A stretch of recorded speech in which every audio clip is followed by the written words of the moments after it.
السلام علیکم میرے بھائیوں، کل دوبارہ جو پیشی ہوئی شہباز شریف کی FIA عدالت میں، تو اس وقت اس کا کوئی جواب نہیں بن رہا تھا کہ یہ 30 ارب روپے کی جو کرپشن ہوئی ہے، چودھری شوگر مل اور حمزہ شوگر مل، یہ سب کچھ اس کے سامنے رکھ دیا گیا، لیکن وہ کہتے ہیں مجھے پتہ ہی نہیں ہے کہ میرے اکاؤنٹ میں یہ پیسے کیسے آئے، میرے نوکروں نے کیسے پیسے ڈال دیے۔ یہ پتہ ہوگا سلمان شہباز کو۔ سلمان شہباز تو ادھر ہے ہی نہیں، وہ تو مفرور ہے، انگلینڈ میں جو وقت گزار رہا ہے، تو یہ اس شخص کو ٹارگٹ کرتا ہے جو اس ملک میں نہیں ہو۔ دوسری اس کی بیوی کے متعلق پوچھا گیا کہ اس کے اکاؤنٹ میں یہ جو پیسے گئے یہ کہاں سے چلے گئے۔ دوسرے اس سے یہ پوچھا گیا کہ یہ جو سلمان شہباز کے اکاؤنٹ میں پیسے جا رہے ہیں یہ کیسے، جو اپنی بیٹی کے نام اور آپ کے داماد کے نام یہ جو پیسے منی لانڈر ہوتے رہے اور اس کے اکاؤنٹ میں یہ پیسے آتے رہے، یہ کہاں سے آئے؟ یہ تو اربوں کربوں کی بات ہے، یہ کوئی ایسی ویسی بات تو ہے نہیں۔ تو اس کے پاس کوئی جواب نہیں تھا، اور وہ وہی بات کر رہا تھا کہ میں نے پنجاب کی بہت خدمت کی ہے۔ یعنی میں جو بار بار کہتا ہوں کہ سوال گندم اور جواب چنا، اب اس کی گرد گھیرا تنگ ہو رہا ہے۔ ایک طرف سے مریم نواز کی طرف سے اس پر جو یلغار ہے وہ بھی آپ کے سامنے ہے۔ اس خاندان پر اللہ کا عذاب نازل ہے، یعنی کہ اپنے خاندان میں یہ ایک دوسرے کے دشمن ہیں، اور پھر جو ان کی منی لانڈرنگ ہے اس کو دیکھ کے، اور پارٹی پر جو وراثت کا جھگڑا ہے وہ ختم نہ ہونے والا مسئلہ ہے، وہ کبھی ختم نہیں ہوگا۔ یہ لوگ جب قہر میں آتے ہیں، اللہ کے قہر ان پہ نازل ہوتا ہے، تو ہر ایک چیز میں سے برکت اڑ جاتی ہے۔ پارٹی بھی تیس نیس ہو رہی ہے، مال حال جو ہے اس کا کیا، ان کی زندگی میں فائدہ کیا ہے؟ یہ اپنے ملک میں نہیں رہ سکتے، یہ کسی گلی کوچے میں نہیں نکل سکتے، جہاں سے جاتے ہیں لوگ چور چور کا آواز نکالتے ہیں۔ تو اس کے پاس جواب تو کچھ بھی نہیں تھا۔ اب دوبارہ ان کو بلایا گیا ہے کہ آپ مدلل جواب دے دیں، ورنہ پھر تو جو قانون اپنا راستہ بنائے گا، تو قانون راستہ یہی بنائے گا کہ یہ دوبارہ جیل میں جائیں گے۔ جیسے ابھی مریم نواز کو دیکھ لیجئے کہ مریم نواز کا جو سسپینشن ہوا ہے، سسپینڈ نہیں ہوتا، وہ ضمانت ہوتی ہے، اس کی ضمانت ہوئی ہے، پھر اس کے بعد ابھی تک کہ خاتون ہے، ابھی تک اس کو اندر نہیں کیا گیا۔ اور جو ارشد ملک کا ویڈیو تھا وہ بھی جعلی ثابت ہوا ہے، اور اس میں جو اصل کیس تھا اس میں بری کیا گیا ہے نواز شریف اور مریم نواز کو۔ اور جو دوسرا کمزور کیس تھا تو مریم کو 7 سال کی سزا ہوئی ہے، تو اس کے والد کو 10 ہوئی ہے۔ اب ان دونوں کو 14 سال کی سزا ہونی چاہیے تھے، کیونکہ انہوں نے جو جھوٹ بولا ہے میڈیا پر، جو اسمبلی میں جھوٹ بولا ہے، اور یہ جو کہہ رہی تھی کہ میرے پاکستان میں کیا، لندن میں کیا، میرے تو پاکستان میں بھی کوئی جائیداد نہیں ہے، تو وہ بھی اربوں کی جائیداد نکل آئی۔ تو یہ سب چیزیں ایک دوسرے کے ساتھ انٹر لنک ہے۔ اب ان کا بچنا بہت محال ہے، کوئی کتنا بھی کوشش کرے گا، کتنے بھی جسٹس قاضی فائز آئیں گے پاکستان میں، لیکن ان کو بچائے گا کوئی بھی نہیں۔ یہ کیونکہ یہ کسی کے بس میں نہیں ہے کہ ان کی اتنے بڑے بڑے پلندے ہیں کرپشن کی، کہ اس کو کیسے، ان لوگوں کو کیسے کوئی ریلیف دے سکے گا۔ اب ریلیف کا وقت گزر چکا ہے۔ اب ایک اور مسئلہ کھڑا ہوا ہے کہ جو چودھری نثار کے ساتھ یہ خفیہ ملاقاتیں کر رہا تھا، بینگے بڑھا رہا تھا اس کے ساتھ کہ یہ ہمارے ساتھ کھڑا رہے گا اور یہ مسلم لیگ نون میں رہے گا، تو اس نے بھی بیان دے دیا۔ یعنی بیان کیا، بلکہ اس کے ساتھ تو 10 MNAs اور تقریباً 18 MPs اس کے پنجاب میں اس کے ساتھ ہے، اور جس وقت وہ چاہے تو وہ اس کے ساتھ چلے جائیں گے PTI میں۔ یہ تو بالکل آپ کے سامنے آ جائے گا، 1-2 ہفتے کی بات ہے۔ یہ بات بھی آپ نوٹ رکھیں کہ ان لوگوں کا ابھی، یعنی پارٹی تو کیا، ابھی ان کا جو حال ہونے والا ہے وہ بہت برا ہونے والا ہے۔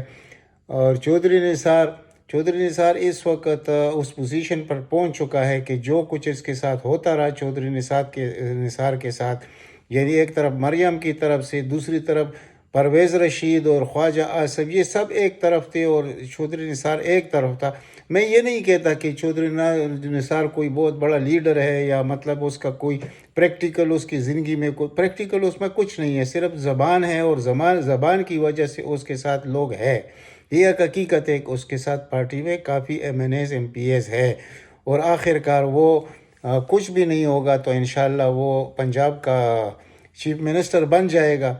تو اگر وہ چیف منسٹر بن جائے تو اتنا کچھ رکھ رکھاؤ بھی سمجھنے والا آدمی ہے، کچھ ڈیلیور کرنے میں، یعنی عثمان بزدار نہیں رہے گا انشاءاللہ۔ تو یہ جو لوگ کہتے ہیں کہ اب عمران خان 2023 میں انشاءاللہ واپس نہیں آئے گا، یہ ان کی خام خیالی ہے۔ اس میں تو 3 فیکٹر شامل ہیں جو بہت بڑے بڑے فیکٹر ہیں۔ اس میں ایک ہے انتخابی اصلاحات کا، کسی کا باپ چاہے یا نہ چاہے یہ انتخابی اصلاحات بھی ہوں گے، یہ الیکٹرانک ووٹنگ مشین کا استعمال بھی ہوگا۔ وہ جو جعلی ووٹ ہوتے تھے ہر حلقے میں پنجاب میں اور سندھ میں 30 سے 40 ہزار، وہ بھی پول نہیں ہوں گے۔ اور جو اوورسیز ووٹ ہے وہ تو 95% ووٹ عمران خان کا ہے۔ تو آپ خود اندازہ لگائیے کہ صرف اوورسیز سے اس کو تقریباً 25 سے 30 حلقے تو یہ مل جائیں گے۔ پھر چودھری نثار کو دیکھ لیجئے، پھر جو جعلی ووٹ ہے وہ ختم ہو جائے۔ ایسی سیٹ آپ کے سامنے میں رکھ سکتا ہوں، تقریباً کم سے کم اس کی تعداد ہے 40 سے 45 کی، جہاں پر پی ٹی آئی کا امیدوار 1500 سے ہار گیا، کہیں 500 سے ہار گیا، کہیں 300 سے ہار گیا۔ تو یہ جب جعلی ووٹ استعمال نہیں ہوں گے تو یہ بھی تو 40-45 سیٹ یہ بھی اس کی جولی میں آ کر گریں گے۔ اور جتنی بھی لوگوں نے یہ مسئلہ شروع کیا ہوا ہے کہ مہنگائی ہے، ملک خراب ہو گیا، بھائی ملک میں مہنگائی پوری دنیا میں ہے اور اس سے 10 گنا زیادہ ہے۔ اب یہ لوگوں کو معلوم نہیں ہے کہ حقیقت کیا ہے۔ اس کرونا کی وجہ سے دنیا میں کتنی بڑی افتاد آ چکی ہے، کتنے بڑے خسارے ہوئے ہیں بین الاقوامی لحاظ سے۔ اور پھر اس کے بعد جو ہمارے لیے ان لوگوں نے جاتے وقت 2018 میں جو انہوں نے بجٹ پیش کیا، جو ان کا حق بھی نہیں تھا، تو 3 مہینے پہلے بجٹ پیش کرنا، انہوں نے بہت زیادتی کی ہے اس ملک کے ساتھ۔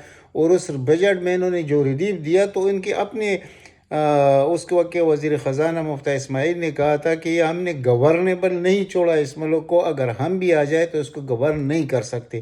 تو اب یہ سب کچھ عمران خان کے سر پھینکنا کہ اس کی وجہ سے اور اس کی ناسمجھی کی وجہ سے یہ جو مہنگائی کنٹرول نہیں ہو رہی، ملک کسی اور طرف جا رہا ہے۔ ملک تو بہت مضبوط طریقوں سے جا رہا ہے، یعنی ایسا لیڈر آپ کو تو صدیوں میں ایسے لیڈر پیدا ہوتے ہیں جو سامنے بیٹھ کر کسی دشمن کی منہ پہ اس طرح بات کرنا۔ مجھے ایک کوئی پاکستانی لیڈر کوئی بتا دے ایوب خان اور مشرف کے علاوہ کہ وہ سامنے بیٹھ کر بات کر سکے اور اپنے ملک کو وہ ڈیفینڈ کر سکے۔ تو یہ ایک ہی شخص ہے ہمارے پاس، اگر اس کو بھی ہم نے ضائع کر دیا تو یہ تو بہت بڑا ظلم ہوگا اس ملک کے ساتھ۔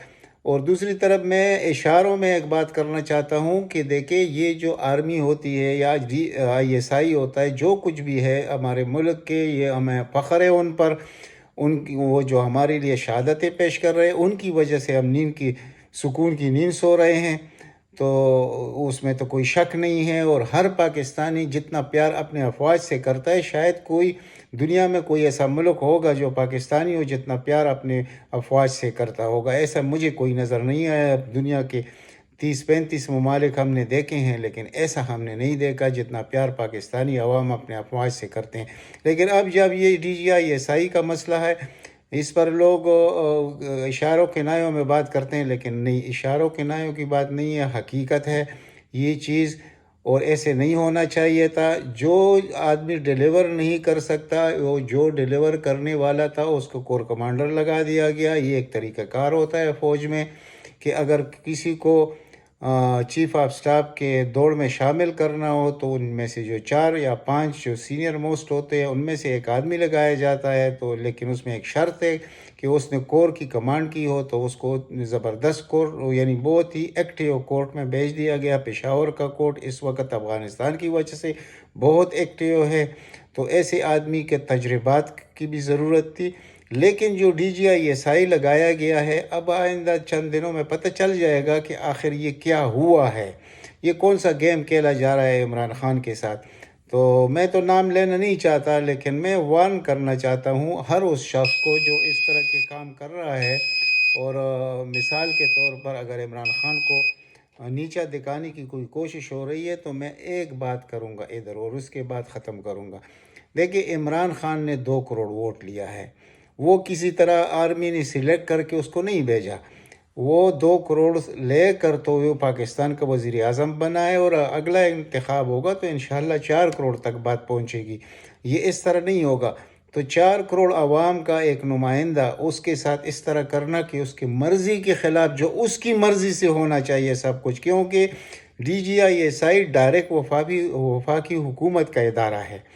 تو ٹھیک ہے، افسران تو آرمی کے ہوتے ہیں، DG آرمی کا ہوتا ہے، لیکن اگر اس کو ایک چیز پسند نہیں ہے تو پھر یہ تو بہت بڑی زیادتی ہے کہ ایک چیز کا وہ ایک رسپانسیبل ہے، وہ اس کا انچارج ہے، اور اس کی مرضی کے بغیر اگر DGI لگایا جائے گا، اور ان حالات میں جو بیرونی اور اندرونی دشمن ہمارے وجود کو ختم کرنے پر تلے ہوئے ہیں، لیکن الحمدللہ ہمارے بہادر افواج کی وجہ سے یہ کبھی بھی کامیاب نہیں ہو سکتے۔ لیکن معاشی لحاظ سے جب ہم کمزور ہوں گے، جب اس طرح کی انسرٹینسی ہوگی، تو اس سے تو ملک کی معیشت پر بوجھ پڑے گا۔ تو یہ اس لیے میں یہ ولاگ کرنا چاہتا تھا کہ اگر کسی کو یہ بات سمجھ نہیں آ رہی تو وہ یہ بات سمجھے، یا کیا یہ خیال ہے کہ وہ جو لٹیرے تھے جنہوں نے اس ملک کو اس نہج پر پہنچا دیا ہے کہ وہ گورنیبل نہیں رہ چکا، تو کیا ان کو دوبارہ لانے کی کوئی سازش ہو رہی ہے؟ تو ایسے تو ہو نہیں سکتا اس ملک میں۔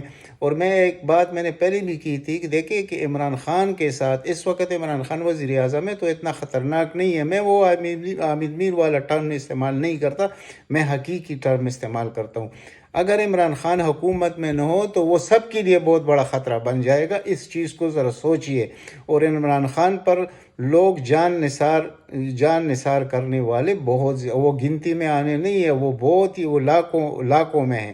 تو آپ خود سوچئے کہ اگر ہم 10,000 TTP والوں کا مقابلہ اس طریقے سے نہیں کر سکے، وہ کوئی ملک بھی نہیں کر سکتا۔ میں پاکستان کی نہیں، پاکستان نے تو بہت تھوڑے عرصے میں اپنے ملک کو پاک و صاف کیا ہے، لیکن وہ دشمنیاں ختم نہیں ہوئی، وہ انتظار میں ہیں۔ تو کیا ایسے حالات میں اس کی مرضی کے علاوہ اگر DGI لگے گا تو یہ کتنا بڑا سیٹ بیک ہوگا، اور اس ملک کے لیے کتنا بڑا نقصان ہوگا؟ ذرا سوچنے کی بات ہے۔ یہ میں پہلا شخص ہوں یہ اس قسم کا ولاگ کر رہا ہوں، اور میں یہ لپٹی باتوں پہ نہیں جاتا۔ میں جو کچھ دیکھ رہا ہوں میں اسی پہ بات کرتا ہوں۔ میں روز ویڈیو بھی نہیں کرتا۔ جب ایسی ضرورت پڑتی ہے کہ ملک کے لیے اس وقت کیا ضرورت ہے، جو میرے چھوٹے سے ذہن میں جو بات آتی ہے، تو یہ ملک ہمارا لیے اللہ کی طرف سے ایک امانت ہے۔ تو اس کو جب نقصان پہنچتا ہے تو یقین کیجئے یہ اپنے آپ سے زیادہ محسوس ہوتا ہے اس پاکستان کا نقصان۔ جو بھی محب وطن پاکستانی ہے اس کو پاکستان اپنی جان سے پیارا ہے۔ تو اگر کوئی یہ کرنا چاہتا ہے، آپ سمجھتے ہیں میں جن کی طرف اشارہ کر رہا ہوں، جس کو کرتا درتا کہتے ہیں، تو ان کرتا درتا کو میں عام لوگوں کی عام اس ادارے کی بات نہیں کر رہا، میں 2-4 لوگوں کی بات کر رہا ہوں۔ اگر یہ کوئی سازش ہے تو ان کو ہوش کے ناخن لینے چاہیے، اس چیز سے بہت دور ان کو بھاگنا چاہیے۔ اس شخص کو ڈسٹرب کرنے کا مطلب ہے پورے پاکستان کو ڈسٹرب کرنا۔ اور کیا ہم اس پوزیشن میں ہیں کہ اس وقت ہم ایک طرف سے ہمارے اوپر یلغار ہے، کوئی کوارٹ کے شکل میں ہے، کوئی اوکس کے شکل میں ہے، کوئی ہمارے جو پڑوسی جو بنیا ہے اس کی طرف سے ہمارے کتنے بڑے تھریٹس ہے۔ افغانستان میں جو لوگ اس کو دوبارہ میدان جنگ بنانا چاہتے ہیں، تو یہ سارے خطرات ہمارے لیے۔ اور اس وقت اگر DGI وزیر اعظم کی مرضی کا نہ ہو تو اس کو کبھی بھی نہیں ہونا چاہیے، بلکہ میں اس کو یہ درخواست کرتا ہوں، اگر یہ بات حقیقت ہے، ابھی تک ہمیں پوری حقیقت کا پتہ نہیں ہے، اگر یہ بات حقیقت ہے تو اس کو خود سٹیپ ڈاؤن کرنا چاہیے۔ اور اس ملک میں تو لوگوں کا ہمارے دشمنوں کی تو مرضی یہی ہے کہ پاکستان کی افواج کو 2 حصوں میں تقسیم کرے۔ دیکھیں خانہ جنگی ہوتی کیسی ہے۔ خانہ جنگی جب بھٹو سے ایک دفعہ پوچھا گیا خانہ جنگی کے متعلق، تو اس نے یہ جواب دیا کہ خانہ جنگی تو کبھی ہو نہیں سکتی جب تک کہ آرمی سپلٹ انٹو 2، جب فوج 2 حصوں میں تقسیم ہو۔ یہ تو ہمارے دشمنوں کا بہت بڑا آرزو ہے، ابھی سے نہیں ہے، جب سے پاکستان بنا ہے یہ شروع ہے، لیکن اللہ تعالیٰ کی طرف سے ایک نعمت ہمیں ملی ہمارے افواج کے شکل میں۔ تو اگر کوئی یہ کوشش کرتا ہے، یہ معمولی بات سے بات پھر بہت بڑھ جاتی ہے۔ تو خدا نہ کرے کہ وہ دن ہمیں دیکھنے نہ سے ہمیں تو ہر طریقے سے لوٹا گیا، اس ملک کو ہر طریقے سے تباہ کرنے کی کوشش کی گئی، لیکن ہمارے افواج کی وجہ سے یہ ملک الحمدللہ ایک آہنی دیوار کی طرح کھڑا ہے، اور ہر دشمن کی آنکھوں میں کٹکتا ہے، اور اور وہ وقت بھی آنے والا ہے اگر اس کپتان کو ہم نے 10 سال، اللہ اس کو زندگی دے، اگر 10 سال تک اس شخص کو ہم نے برداشت کیا، اس شخص کے ساتھ ہم چلے، تو آپ یقین کریں کہ وہ جو بزرگان دین نے کہا ہے کہ دنیا کے فیصلے اسلام آباد سے ہوں گے، تو آپ یقین کیجئے یہ کام ہونے والا ہے۔ یہ ابھی نہیں تو 2-4 سال بعد آپ کو خود بخود سمجھ آ جائے گا کہ پاکستان کے ہاں میں دنیا کی ہاں ہوگی اور نہ میں نہ ہوگی۔ یہ میں جو بات کر رہا ہوں بڑے دکھ درد سے کر رہا ہوں کہ افواج پاکستان میں اس طرح کا مسئلہ پیدا ہونا کہ وزیر اعظم کو ایک DGI پسند نہ ہو، یا یعنی یہ نہیں کہ اس کے ساتھ کوئی دشمنی اس کی ہوگی، لیکن اس قسم کا DGI چاہیے جیسے فیض حمید تھا، جیسے جنرل گل حمید تھا۔ ہمارے لیے تو رحمت کی یہ نام ہمارے لیے رحمت ثابت ہوا ہے حمید۔ ایک طرف جنرل حمید گل تھا تو دوسری طرف جنرل فیض حمید ہے، تو اس کی طرح کے لوگ ہمیں چاہیے۔ یہ ہم جو ہے نا، یہ ہم یعنی ایک جنگ کے ماحول میں رہ رہے ہیں، اور ابھی سے نہیں رہ رہے، یہ تو 25 سال ہو گئے۔ اور آپ دنیا کی تاریخ اٹھا کر دیکھ لیں، جنہوں نے اپنی اندرونی دہشت گردی ختم کی ہے تو اس میں 20 اور 25 سال لگے۔ آپ انگلینڈ کو دیکھ لیجیے، آئرلینڈ کا مسئلہ تھا تو وہ بھی 22 سال میں ختم ہوا، لیکن ہمارے بہادر افواج نے 4 مہینے میں یہ جنگ جیتا ہے۔ اس پر غور کرنا چاہیے۔ تو کیا ان قربانیوں کو اس طرح ملیمیٹ کیا جائے گا کہ مطلب اس قسم کا جو وزیر اعظم کے ساتھ اس طرح کی باتیں ہوتی رہیں گی، اور اس کے دشمن خوش ہوں گے کہ جی بھائی وہ ایک پیج نہیں رہا، وہ پیج پٹ چکا ہے۔ انشاءاللہ ایسے نہیں ہوگا، اور اگلا جو ہمارا چیف آئے گا وہ موجودہ چیف کی بھی بڑی بڑی قربانیاں ہیں، راحیل شریف کے سب سے زیادہ قربانیاں ہیں، لیکن جو آنے والا ہے، جو ہمیں اپنا سکس سینس یہ بتا رہا ہے الحمدللہ، تو کچھ عبور ہوتا ہے کسی چیزوں پر تو آدمی بات کرتا ہے، تو وہ سب کو پیچھے چھوڑ کے چلا جائے گا انشاءاللہ، اور اس ملک کو مضبوط سے مضبوط تر کیا جائے گا دفاعی لحاظ سے، اور یہ بھی مضبوط۔ لیکن اس وقت اگر یہ حقیقت ہے جو کچھ ہم سن رہے ہیں، تو یہ بہت بڑی افسوس کی بات ہے۔ خدا کے لیے جو میرا یہ ویڈیو سن رہا ہے اس کو زیادہ سے زیادہ نشر کرے، زیادہ سے زیادہ شیئر کرے، تاکہ ان لوگوں تک جن تک میں یہ بات پہنچانا چاہتا ہوں۔ دیکھیں، پاکستان کے معاملے میں کسی سے نہیں ڈرتا۔ جب پاکستان کی بات آئے گی، وہ لوگ تو باتوں میں کہتے ہیں، میں پریکٹیکل بات کرتا ہوں کہ اگر میرا اپنا سر بھی جائے گا اور پاکستان کا بھلا ہوگا اس میں، تو میں وہ کام کروں گا۔